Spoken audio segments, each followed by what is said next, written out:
తేజ ఆ, ఏమైంది పూజ అయిందా? అయింది బావా, వంట చేయాలి.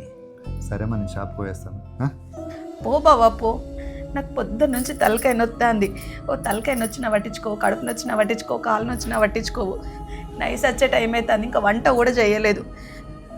అసలు చేతనైతుందా? అయినా పూజ చేసిన నువ్వేం పట్టించుకోవు. పో షాపుకో.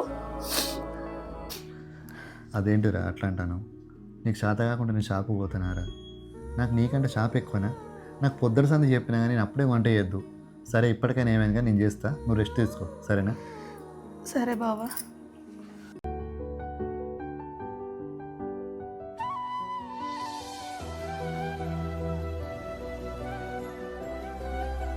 తేజ, స్వాతి, ఏమైందే అంత ఎట్లా నువ్వు కూర్చున్నావు?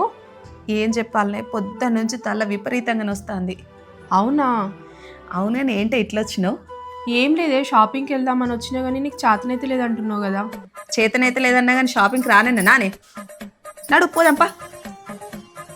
ఇదెందుకే ఇప్పుడు? పా. తేజ ఆ, ఎటు పోతానవే? చేతనైతే లేదన్నావు కదా, రెస్ట్ తీసుకుంటే అయిపోతుందా? షాపింగ్ పోతానా బావా? షాపింగ్ వేసిన తర్వాత ఎట్లా నిలబడతా కదా, వచ్చిన తర్వాత రెస్ట్ తీసుకుంటా. ఆడాళ్ళు మీకు జోహార్లు